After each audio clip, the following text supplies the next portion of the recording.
hadir di majelis ilmu pada kesempatan kali ini.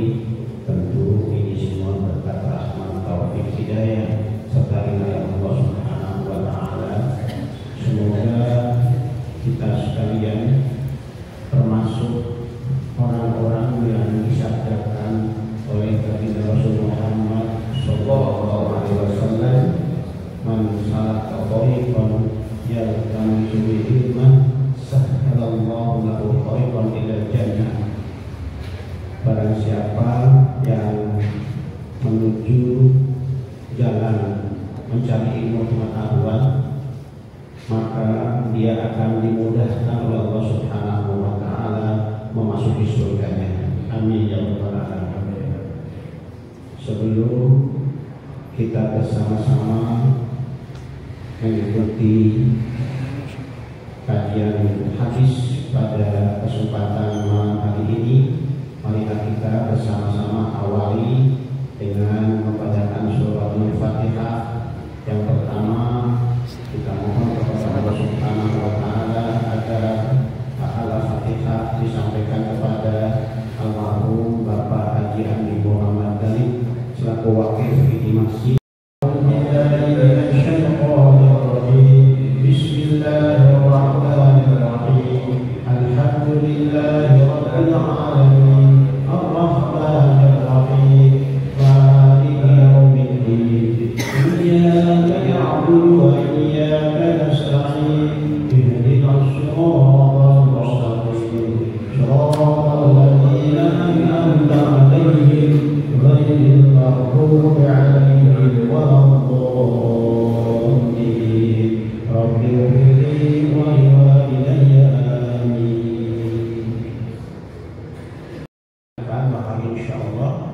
Kegiatan kajian di masjid ini sudah rutin permanen. Malam Senin minggu kedua itu kajian hadis, malam Senin minggu ketiga itu kajian tafsir. Jadi mohon disempatkan bisa ikut serta hadir di majelis ini, dan insya Allah pada minggu keempatnya itu malam Ahad bukan malam Senin. Jadi malam Ahad minggu keempat itu juga insya Allah sudah ada jadwal. Itu kaitannya kita akan coba bersama-sama belajar tentang tasawuf. Saya kira ini informasinya. Dan selanjutnya Pak Ustaz Asimun, ini nanti waktu kita hanya sampai pada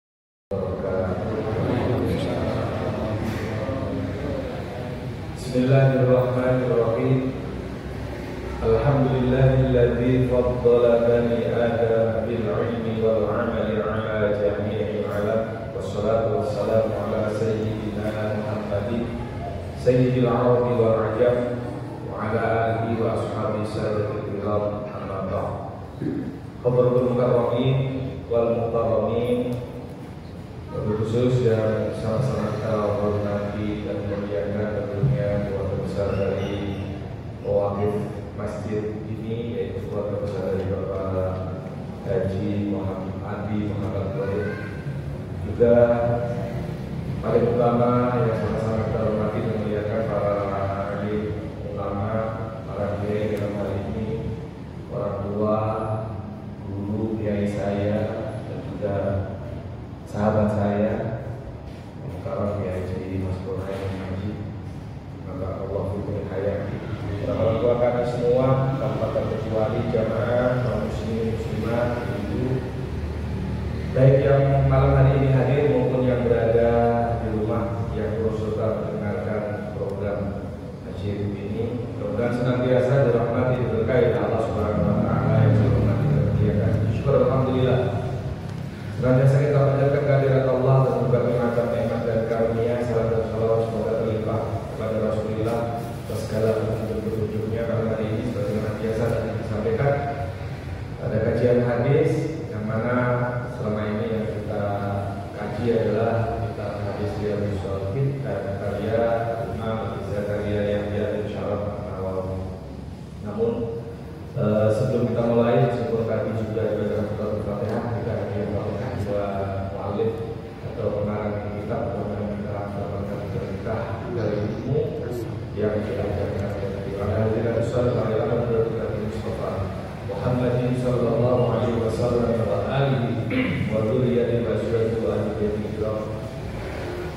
khususan ila mu'allif hadzal kitab al-Imam Abi Zakaria Yahya bin Syaraf An-Nawawi wa naqussu khususan ila Haji Muhammad Khalid Syaikhillah al-Fatihah.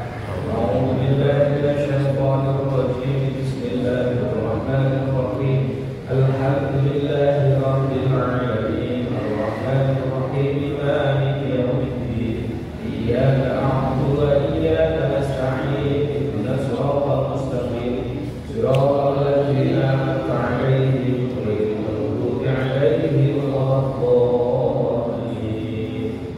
Amin. Bismillahirrahmanirrahim. Kita masih membahas tentang bab ikhlasi wa idhar niyah, bab ikhlas dan menghadirkan niat. Di hadis yang ke-6 qala musannif rahimahullah taala wa nafa'ana bihi wa bi ulumihi fid dharain amin. Wa an Abi Ishaq Sa'ad bin Abi Waqqas Malik bin Uhayb ibni Abi Manaf ibni Zuhrah ibni Kilab ibni Murrah ibni Ka'ab ibni Lu'ay Al-Qurashi Az-Zuhri radhiyallahu anhu. Hadis ke-6 ini diriwayatkan dari Abu Ishaq, ya, Sa'ad bin Abi Waqqas. Beliau menjelaskan terkait dengan hadis ke-6 ini tentang keadaan beliau sendiri, yaitu bercerita tentang kondisi yang dialami oleh Sa'ad bin Abi Waqqas. Ada dari Abu Ishaq ini, di mana beliau menyampaikan qala Ishaq mengatakan ja'ani Rasulullah sallallahu alaihi wasallam, atau lebih gampangnya saya sebut Sa'ad bin Abi Waqqas saja, bukan Abi Ishaq, karena lebih dikenal adalah Sa'ad bin Abi Waqqas. Bapaknya Ishaq itu namanya Sa'ad bin Abi Waqqas. Abi Waqqas ini namanya Malik bin Uhayb, anak laki-lakinya Uhayb bin anak laki-lakinya Abi Manaf sampai ke Lu'ay, masih keturunan dari Bani Quraisy sebagaimana kepada Rasul sallallahu alaihi wasallam. Nah, suatu ketika beliau berkata, "Ja'ani Rasulullah sallallahu alaihi wasallam." Rasulullah mendatangiku, ya'udni. Di mana beliau atau dilanjutkan saja, ja'ani Rasulullah sallallahu alaihi wasallam ya'udni ama hajjatil wada' min waja'in istaddabi. Rasulullah mendatangiku, menjengukku pada tahun Haji Wada. Haji Wada adalah haji terakhir, haji perpisahan untuk Rasulullah sallallahu alaihi wasallam. Karena setelah Haji Wada itu Rasulullah nggak menemuin haji kembali karena beliau wafat. Haji Wada dalam sejarah itu terjadi pada tahun 10 Hijriah. Sementara Rasulullah itu wafat di tahun 11 Hijriah. Nah, Haji Wada tahun 10 Hijriah, belum ada tahun Hijriah pada saat itu. Yang ada Masehi, dalam sejarah dicatat tahun 692 Masehi. Nah, beliau itu pada tahun-tahun Haji Wada, haji terakhir Rasulullah menjenguk Sa'ad bin Abi Waqqas atau Abu Ishaq ini terkait dengan sakitnya, ya, min waja'in istadabi, ya, dari sakit yang menimpaku. Fakultu, maka aku berkata, kata Sa'ad bin Abi Waqqas, berkata kepada baginda Rasul sallallahu alaihi wasallam, ya Rasulullah, wahai Rasulullah, inni qad balagha bi minal waj'i ma tara. Sesungguhnya sakitku telah sampai sebagaimana yang kau ketahui, yang kau lihat. Artinya udah parah ya Rasul, saya begini udah gak bisa ngapa-ngapain. Kalau bahasa bebasnya, jadi qad balagha itu maksudnya ya udah dalam kondisi yang nggak bisa bebas beraktivitas, beribadah dan lain sebagainya. Wa ana Malik, ini adalah pengaduan ketika dijenguk oleh Rasulullah. Sa'ad bin Abi Waqqas mengadu kepada Rasul bahwa kondisiku sebagaimana kau ketahui ya seperti ini ya Rasulullah. Sementara aku orang kaya, Zumalin memiliki banyak harta, wala yarisuna, tetapi tidak ada yang mewarisiku. Illa ibnatun, kecuali hanya punya satu anak perempuan itu. Jadi aku orang kaya, pewarisku cuma satu, nggak ada pewaris yang lain, anak perempuan satu-satunya. Afatasaddaqu bisulusai mali. Ini bertanya, ngadu sekaligus bertanya. Karena aku nggak punya pewaris, ya Rasul cuma satu anak perempuan. Sementara kita tahu waris perempuan cuma separuh dari bagian laki-laki. Karena laki-laki nggak punya pewaris yang lain, nggak ada. Baik orang tua, saudara, aku nggak ada. Kemudian tanya, apakah aku dibenarkan kalau aku bersedekah bisulusai mali dengan 2/3 harta? Tujuannya baik, ya Rasul. Kalau hartaku ini banyak karena aku cuma satu perempuan lagi. Kalau 2/3 harta sepeninggalku nanti saya wariskan, saya sedekahkan, bagaimana ya Rasul? Kalau maka Rasul menjawablah, tidak, maksudnya tidak dibenarkan. Kuntu, maka saat Ibnu Abbas ini berkata lagi, fasyatru ya Rasulullah, kalau yang saya sedekahkan separuh ya Rasul, katakanlah 1 M misalnya, 500 jutanya saya sedekahkan di mana ya Rasul? Ya, nggak boleh ya. Kata Rasulullah, faqala separuh itu nggak boleh. Kuntu, maka aku berkata, kata Sa'ad bin Abi Waqqas, fasulus ya Rasulullah, kalau sepertiga gimana ya Rasul? Sepertiga, karena aku cuma satu. 2/3 nggak boleh, separuhnya nggak boleh, kemudian sepertiga. Setelah bertanya apakah dibenarkan kalau aku sedekah sepertiganya ya Rasulullah? As-sulus, sepertiga. Kalau bahasa kita as-sulus asli, sepertiga cukup banyak. Artinya disedekahkan sepertiganya. Al kabir, maksudnya kasir itu banyak, kabir itu besar itu kalau tiga. Kemudian Rasul menjelaskan, kalau kamu mau bersedekah sepertiga dari harta peninggalanmu itu udah banyak, udah besar. Karena apa? Innaka antadar warasaka alimnya khairun min antadarahum alam. Karena sesungguhnya jika kamu meninggalkan anakmu itu kaya, sepertiganya disedekahkan, selebihnya dikasih anak meskipun satu-satunya. Kalau kamu ninggalin anak, meninggalkan anak terus kaya, itu lebih baik daripada antadarahu meninggalkan mereka ini anak-anak. Kalau memang anaknya banyak, tapi sini pakai domir bumi ya, karena gaji banyak. Alatan miskin, daripada kamu ninggalin anak yang miskin, kemudian yatakaffafu nas, minta bantuan kepada orang lain, itu lebih baik kamu ninggalin anak udah disiapin juga warisannya, jadi nggak nyusahin orang lah bahasa kita seperti itu. Wa innaka lam tunfiqa nafaqatan, karena sesungguhnya suatu nafkah yang kau nafkahkan, kau berikan tabtagi dia, sedekah itu diberikan untuk mengharap wajah Allah ya, ini jadi wajah Allah, ridho Allah, mengharap ridho Allah, illa ujirta alaiha, kecuali kamu akan mendapatkan balasan. Ujirta akan dibalas, akan diberikan ganjaran alaiha atas sedekahmu tadi.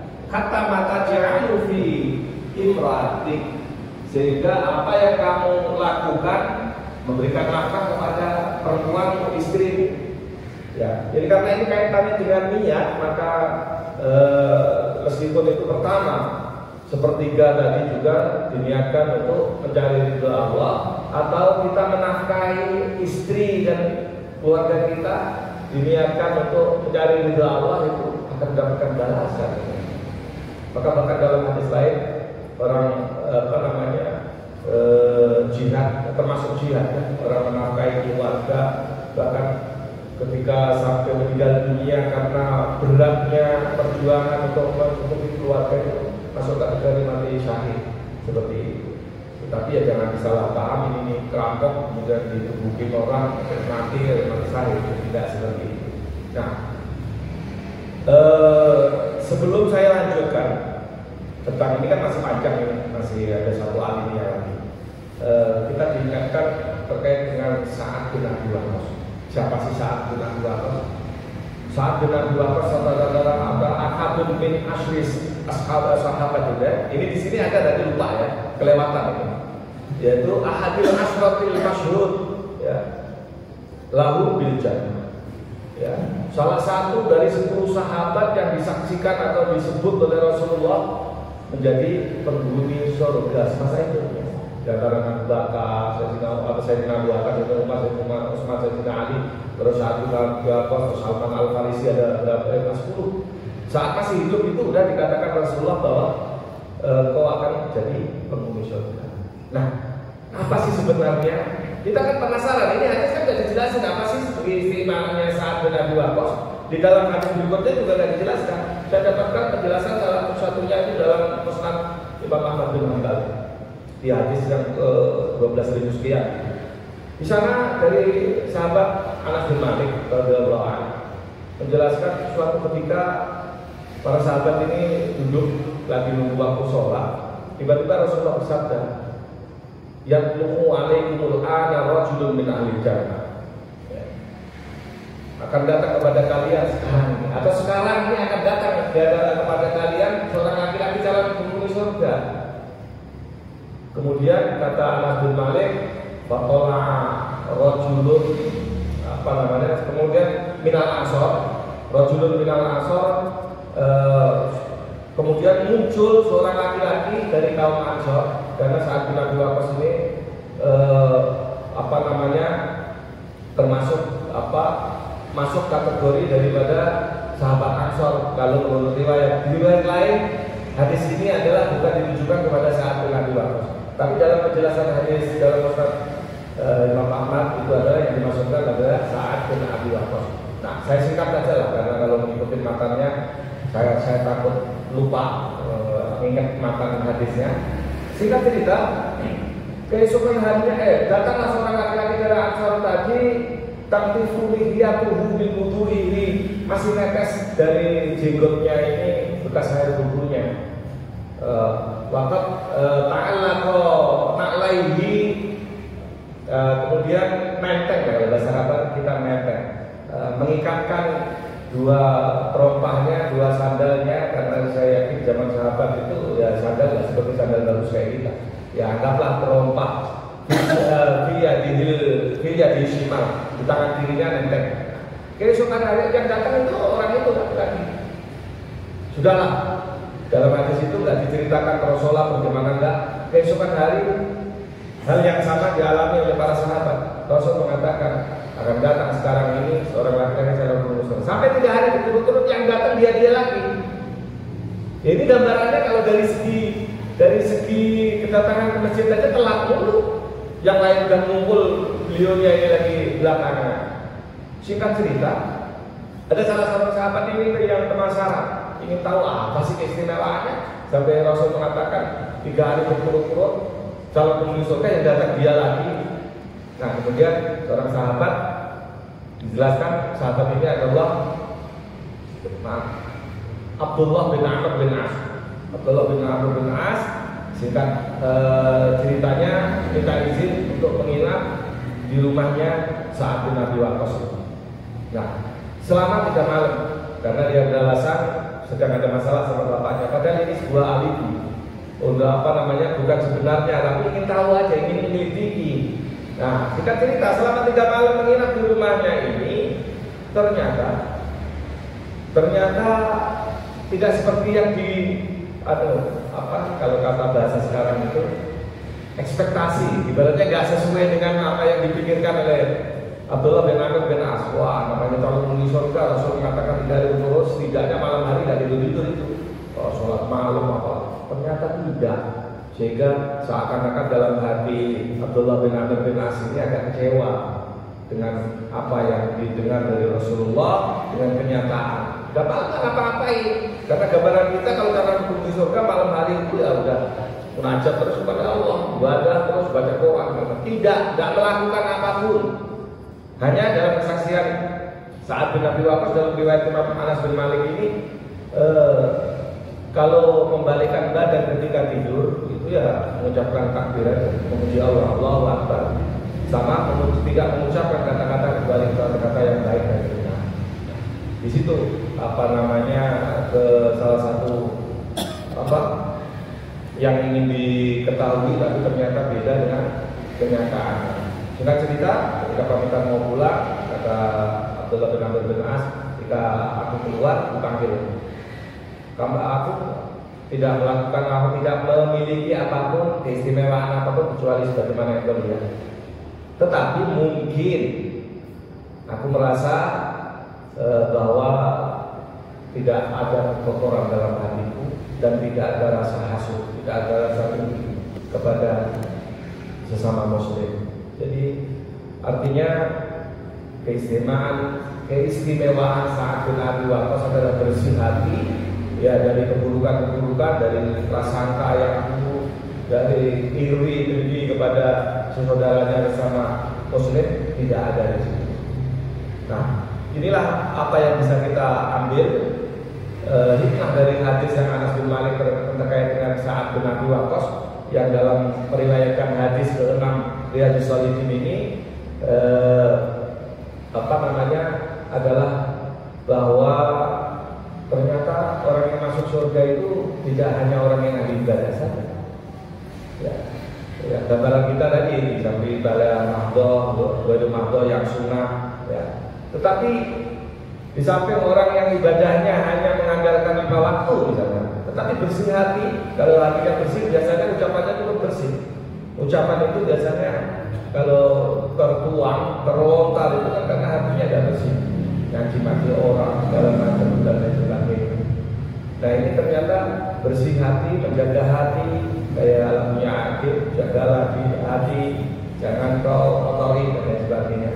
Itu juga sebagai usaha untuk masuk surga Allah Subhanahu wa taala. Dan dalam riwayat Imam Muslim dari hadis Abu Hurairah, orang yang ahli ibadah, ahli puasa, ahli sholat, ternyata di akhirat nggak masuk surga, masuk kategori orang yang muflis.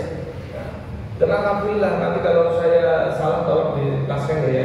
Kadang-kadang ingetannya itu spontan.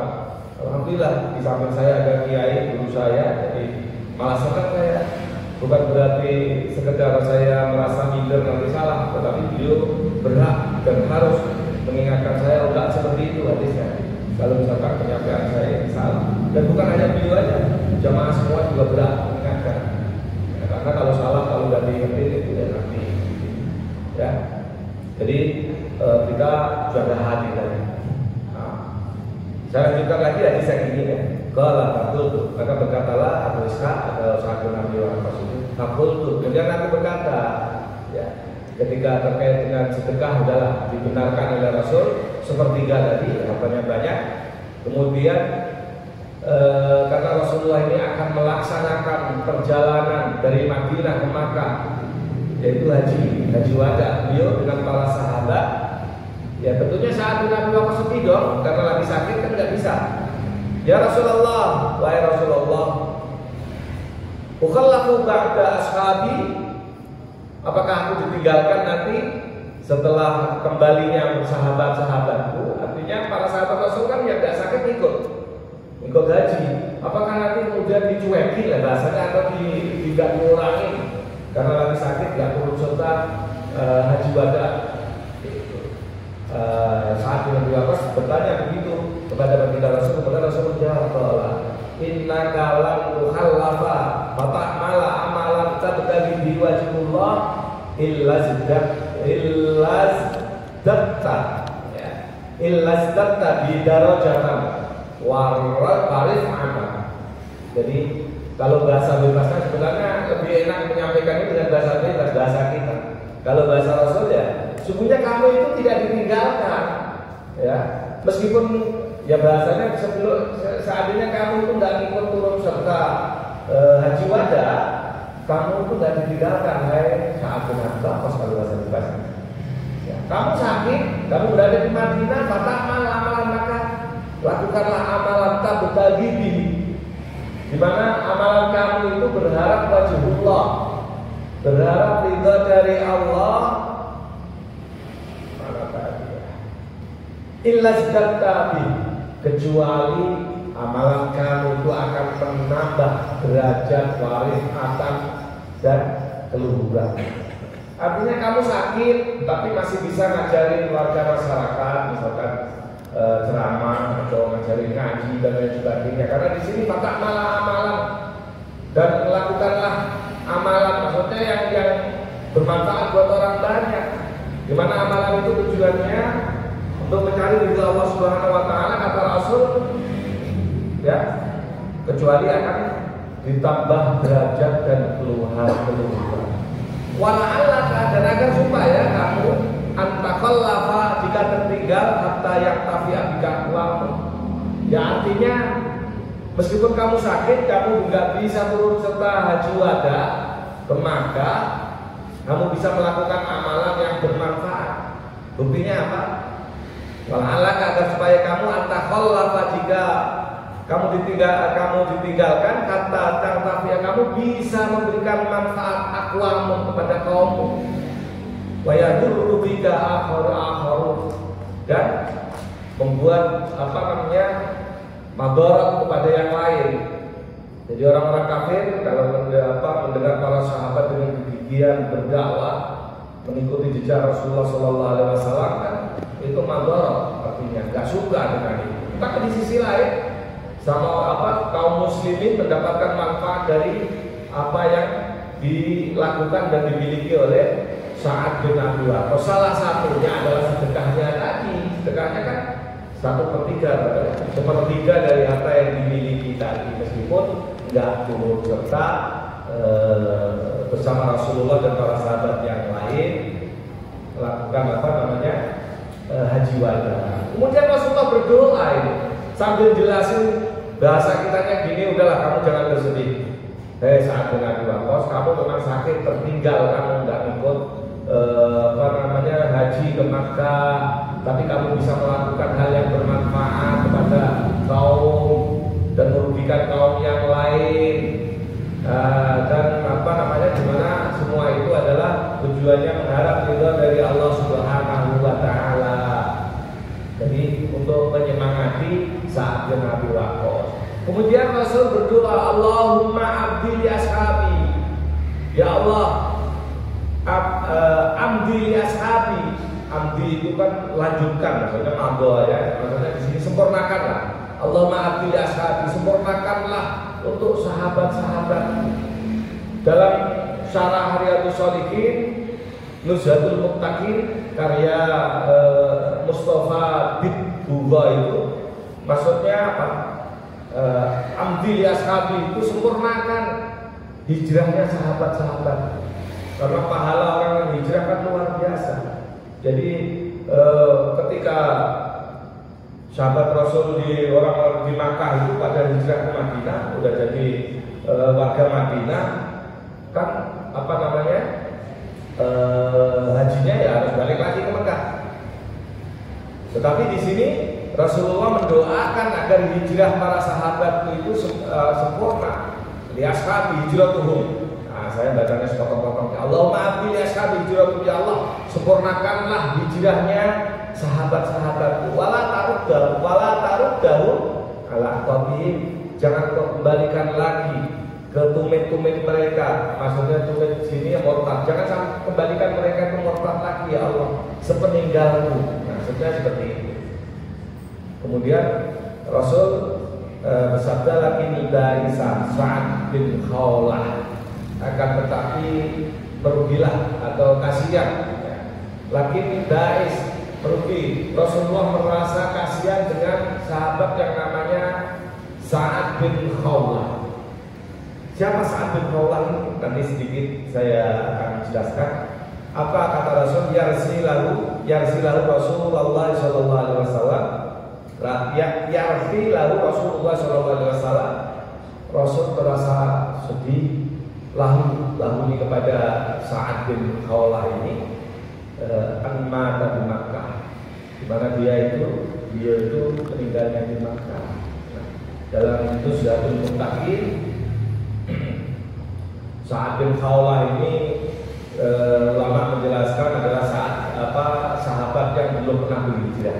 Sebagian ulama belum pernah berhijrah, dan artinya meninggalnya, wafatnya itu di kota Makkah, jadi tidak dapat keutamaan orang yang hijrah. Kalau seandainya hijrah ke Madinah, kalau wafatnya di Madinah kan luar biasa. Nah, ulama yang lain mengatakan Sa'ad bin Khawlah ini bukan nggak pernah berhijrah, pernah berhijrah ke Habasah, Ethiopia, pada hijrah ke Habasah yang kedua. Sa'ad bin Khawlah ini juga sahabat yang turut serta perang Badar. Saat Rasulullah dan sahabat lain di perang Badar dan perang-perang lainnya. Akan tetapi dia mungkin balik kampung dari Habasah tadi, pulang lagi ke Makkah, kota kelahiran. Nah, dan kemudian takdirnya menjemput,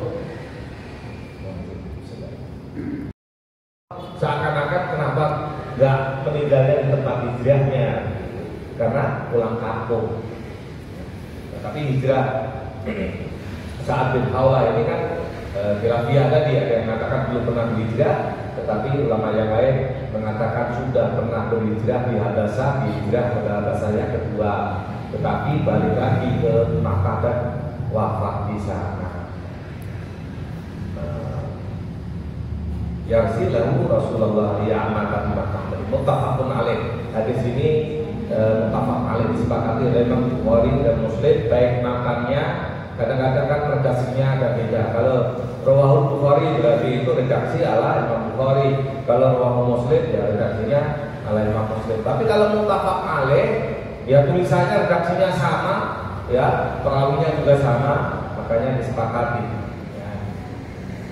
Nah, apa hikmah dibalik kisah Sa'ad bin Abi Waqqas tadi? Terus apa hikmah tentang riwayat tadi Sa'ad bin Abi Waqqas ini? Pertama, hikmahnya ya tentunya ternyata kita itu boleh mengutarakan sakit yang kita derita.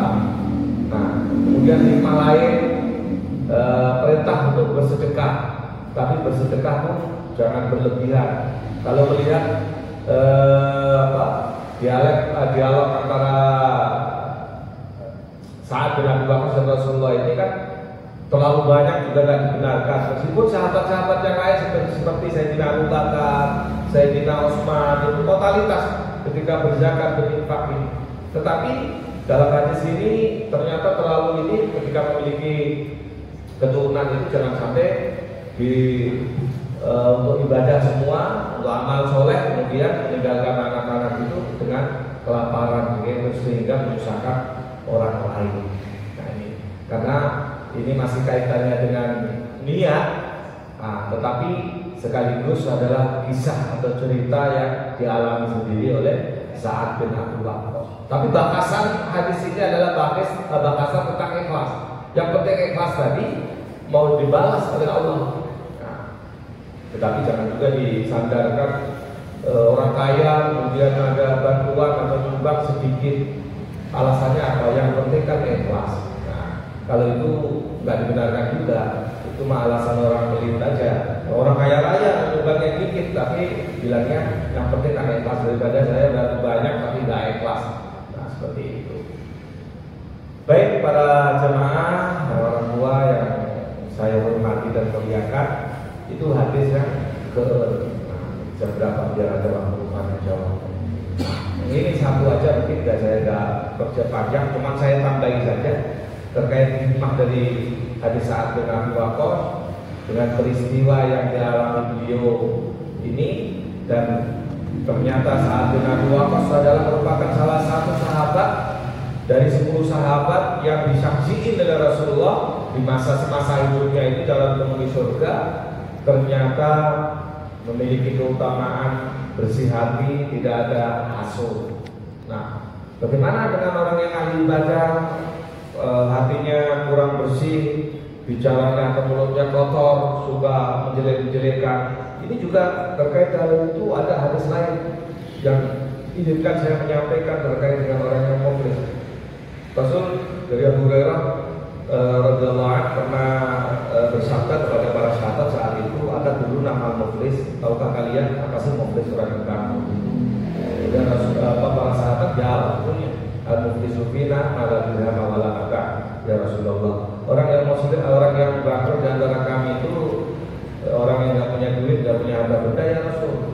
Kemudian Rasul menjelaskan, innal muflisa min ummati may ya'ti yaumal qiyamah bi sholatin wa zakat wa siyamin wa zakatin wa ya'ti qad syatama hadza wa qadhafa hadza wa akala mala hadza wa syafama dama hadza wa darba hadza wa yu'ta min hasanatihi hadza wa min hasanatihi hadza fa idza buniyat min hasanatihi wa lam yuqdama alaihi fayu'ti min khotoyahum faturika alaihi summa tariqa finnar. Kalau nggak salah matan hadisnya seperti itu.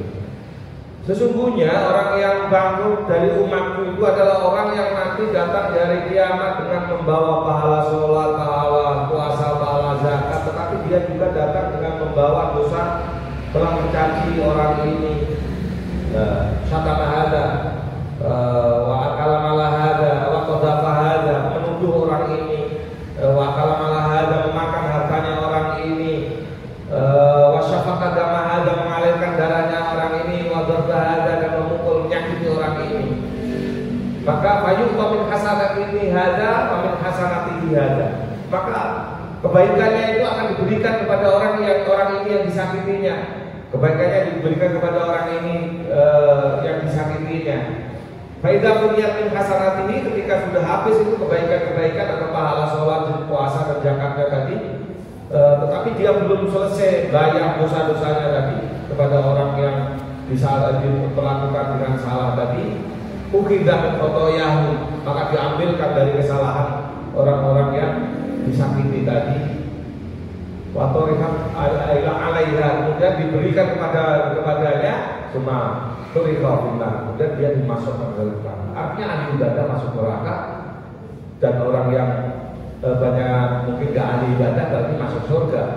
Nah, ini juga harus menyadarkan kita ambil hikmah, ternyata beribadah tidak dibarengi dengan ucapan dan perilaku yang baik juga merugikan, sangat merugikan. Bahkan dalam hadis ini tadi yang saya sampaikan tentang orang muflis ini adalah dari Imam Muslim.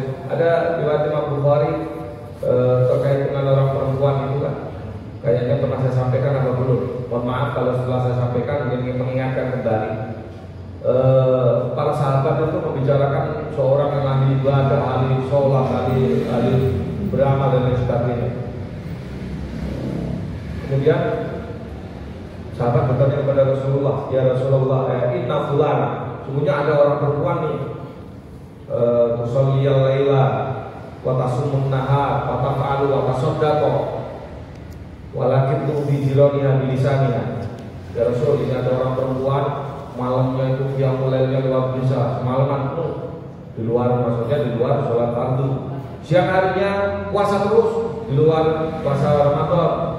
Dia ahli sedekah, ahli beramal, tapi sayangnya dia yu'bi jiraniha bilisaniha, dia suka menyakiti tetangganya dengan mulutnya. Ngomongnya itu mungkin asal ngomong aja. Jawab Rasul sederhana, la khaira fiha hiya min ahlina. Tidak ada kebaikan daripadanya. Artinya percuma itu ibadahnya luar biasa, tetapi kalau nggak bisa jaga ucapan, dia termasuk ahli neraka. Kemudian sahabat bertanya lagi, inna fulana tusoliyal maktubah wa tasaddaqa bi aswad. Ada juga orang perempuan yang sholatnya cuma ngandelin 5 waktu saja, dan kalau mau sedekah cuma di aswad dengan sepotong keju. Walam yu'ti ahadu, tetapi tidak pernah menyakiti seorang pun. Rasul jawabnya singkat, dia min ahli jannah, dia adalah surga. Artinya apa? Ibadahnya pas-pasan, maktubah saja, nggak lebih yang lain, nggak sunah-sunahnya, enggak dan sebagainya, tapi nggak pernah nyakitin orang. Nyakitin orang itu yang paling banyak adalah bukan nyakitin mukul dengan kaki, tangan, dan kebanyakan nyakitin orang dengan lisan. Kalau kita nyakitin orang, mukul orang, paling nggak sampai menitan, nggak sampai jam-jaman udah hilang. Tapi kalau menyakitin orang melalui ucapan kita, nah ini berbahaya. Seumur hidup kadang-kadang orang nggak bisa lupa. Memaafkan, tapi lupa tidak. Karena untuk melupakan itu sulit. Memaafkan mah gampang. Nah, ini artinya apa? Kita dituntut, di samping kita harus meningkatkan ketakwaan dan keimanan melalui ibadah amal soleh, kita dituntut untuk bisa menjaga hati dan lisan kita. Kita diingatkan kisah Luqmanul Hakim ketika disuruh menyembelih seekor kambing, kemudian diperintahkan majikannya agar mengambil daging yang terburuk, diambillah lidah dan hatinya. Disuruh motong lagi, disuruh majikannya ambil sekarang daging yang terbaik, yang diambil ya lidah dan hatinya. Kemudian ditanya, kamu gimana? Disuruh ngambil yang buruk, kamu ambil lidah dan hati. Disuruh ngambil yang terbaik dari daging, yang kamu ambil lidah dan hati. Apa kata Luqmanul Hakim? Karena baik buruk seluruh anggota badan kambing, kalau itu di kampung itu kan cuma analogi saja. Pribadi seseorang itu baik buruknya itu ditentukan oleh hati dan lidahnya. Makanya yang baik maupun yang buruk itu ya hati sama lidah. Nah, sini pentingnya kita dituntut memperbaiki diri, tidak sekedar hanya meningkatkan amal ibadah amal soleh, tetapi harus juga dengan perilaku kita. Perilaku kita ini ditentukan oleh hati kita. Ucapan kita pun ditentukan oleh hati kita. Kalau hati kita baik, kata itu dalam sofwah itu kan ada Imam Al-Mujani yang tidak salah. Melihat orang tua melakukan maksiat, enggak langsung menyalahkan, selalu husnudzon. Melihat orang lain, jangan melihat orang lain dari bersama. Setidaknya mengaku bahwa orang lain itu tentunya lebih beriman, beriman lebih dulu daripada diri kita. Melihat orang lain yang lebih muda, ya kasih kesempatan untuk bertobat kalau melakukan satu kesalahan karena usianya masih muda, gambarannya masih punya kesempatan banyak. Jadi selalu dilihat dari sisi baiknya. Kita nggak langsung gampang menghakimi, apalagi mencaci, merendahkan, menyesatkan dan lain sebagainya. Nah, oleh karenanya dalam kaitannya dengan niat ini, ya niatkan pula tidak hanya menuntut ilmu, niatkan pula kita mengamalkannya dengan berusaha memperbaiki hati dan ucapan kita. Dengan kedua hati dan ucapan yang kita perbaiki, insya Allah amal ibadah, amal soleh kita ini diterima dan dikabul oleh Allah Subhanahu Wa Taala. Mungkin itu penyampaian saya. Barangkali ada perlu satu pertanyaan atau apa, kalau memungkinkan saya jawab, ya saya jawab. Monggo, silakan kalau misalkan ada yang bertanya. Di dalam menjalankan ajaran agama ini, prinsip utamanya adalah adanya keseimbangan antara hubungan kita dengan Allah Subhanahu Wa Taala dan keseimbangan hubungan kita dengan sesama manusia. Dalam kaitan inilah maka kemudian hubungan dengan sesama manusia itu kita dituntut untuk bisa menunjukkan akhlak yang baik. Wa'istu liutamima makarimal akhlak. Aku diutus oleh Allah Subhanahu Wa Taala untuk menyempurnakan akhlak manusia. Demikian sabda Nabi. Jadi kembali hubungan kepada Allah dan hubungan kepada sesama manusia harus seimbang, dan termasuk juga dari apa yang saya sampaikan bisa kita catat bersama bahwa dalam ibadah ini zahirun wa batinah, bukan hanya zahirnya saja kita rukuk, sujud dan seterusnya, tapi juga batinnya juga demikian. Bapak Ibu yang kami hormati, saya kira ini catatan saya, dan kembali mudah-mudahan dari ilmu yang sedikit-sedikit kita dapatkan di tempat ini, mudah-mudahan perlahan-lahan bertahap berangsur-angsur, mudah-mudahan kita bisa mengamalkannya bersama-sama. Saya kira ini, dan mari kita akhiri bersama majelis ilmu pada malam hari ini dengan bersama-sama membaca doa kafaratul majlis. Bismillahirrahmanirrahim. Subhanaka Allahumma wa bihamdika asyhadu an la ilaha illa anta astaghfiruka wa atubu ilaik. Assalamualaikum warahmatullahi wabarakatuh. Semua benar dari Allah yang salah dari saya pribadi maafkan. Wallahu muwaffiq ila aqwamit thoriq. Wassalamualaikum warahmatullahi wabarakatuh. وسلم.